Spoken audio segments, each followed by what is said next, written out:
नमस्कार, live predictor या YouTube चॅनलवर आपले सहर्ष स्वागत। आजच्या व्हिडिओमध्ये आपण जाणून घेणार आहोत 7 सप्टेंबर 2025 भाद्रपद पौर्णिमा अर्थात अनंत चतुर्दशीच्या दिवशी खग्रास चंद्रग्रहण आहे आणि हे चंद्रग्रहण भारतामध्ये दिसणार आहे। त्यामुळे याचे वेद आणि इतर नियम आपल्याला पाळायचे आहेत। बऱ्याच गर्भवती स्त्रियांनाही हा प्रश्न पडतो की वेद कधीपासून कधीपर्यंत पाळायचे।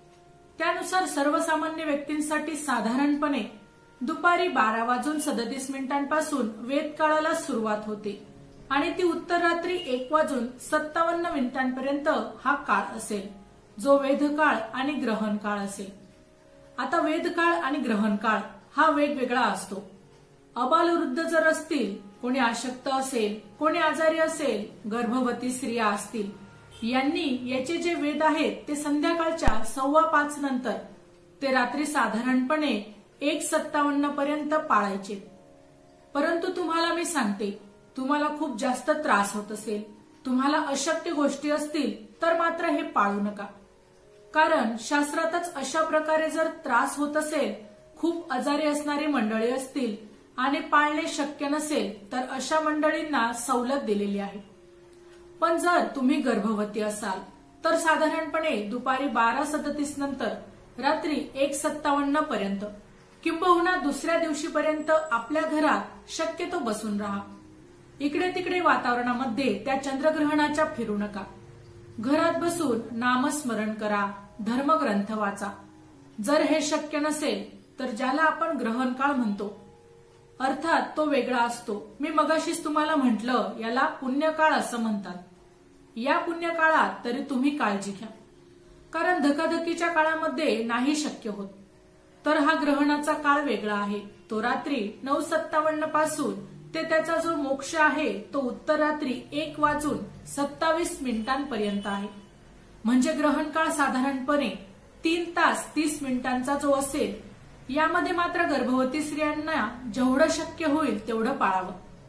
पुन्हा सांगते, फार त्रास असेल, आता मला सांगा, खरं तर या काळात मूलमूत्र विसर्जन करायचे नाही, पण तुमचं पोटच खराब असेल, तुम्हाला खूप त्रासच होत असेल तर मात्र स्वतःच्या जीवाला खूप त्रास करून घेऊ नका।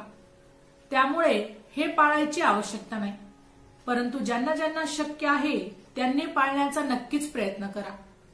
चिरणं, कापणं या गोष्टी टाळायला सांगितल्या तर त्या टाळा। आता ज्यांना या गोष्टींवर विश्वास नाही त्यांनी त्यांच्या मनाप्रमाणे काहीही केलं तरी चालेल, माझं काहीच म्हणणं नाही। शास्त्र काय सांगतंय हे मी तुम्हाला सांगत आहे। त्यामुळे पाळायचे नाही पाळायचे हा तुमचा स्वतःचा प्रश्न आहे। त्याचबरोबर साधारणपणे ग्रहणाला जेव्हा सुरुवात होते तेव्हा सुरुवात होताच तुम्ही स्नान करावं, देवापुढे उदबत्ती लावावी, तुम्ही अभिषेक देखील करू शकता, तुम्ही पूजा करू शकता, तुम्ही नामस्मरण करू शकता, तुम्ही पितरांच्या नावाने तर्पण करू शकता आणि मोक्ष झाल्यानंतर तुम्ही दान धर्म देखील करू शकता। पुन्हा एकदा तुम्ही स्नान करू शकता। जर हे शक्यच नसेल, हे सगळंच करणं शक्य नसेल तर शक्यतो प्रयत्न करा। जर शक्यच नसेल तर ग्रहण काळामध्ये जेवढं नामस्मरण कराल तेवढ्या नामस्मरणाचा शतपट तुम्हाला पुण्य मिळेल। तुम्ही बघाल, जे मोठे मोठे तांत्रिक लोक असतात किंवा जे पुजारी असतात की ज्यांना याची मंत्र जागर करायचे आहेत, मंत्र सिद्ध करायचे आहेत, अशी लोक वाहत्या पाण्यामध्ये कमरे एवढ्या पाण्यात उभे राहून त्या मंत्रांचा जप करतात। तो जर 1 केला तर तो 1000 मोजला जातो किंवा 1000 पटीत असं शास्त्रातून लिहिलं आहे। त्यामुळे या सगळ्या गोष्टी श्रद्धेच्या आहेत। त्यामुळे 7 सप्टेंबर 2025 ला असणारं चंद्रग्रहण भारतात दिसणार आहे। याबद्दलची सविस्तर माहिती मी तुम्हाला आता सांगितली आहे। तुम्हाला याबद्दल काही शंका असतील तर तुम्ही मला कमेंट करून नक्की विचारा। माहिती आवडली असेल तर अवश्य शेअर करा। अशाच प्रकारची नवनवीन अध्यात्मविषयक माहिती ऐकण्यासाठी आमच्या लाईव्ह प्रेडिक्टर या युट्यूब चॅनलला अवश्य सबस्क्राईब करा। धन्यवाद।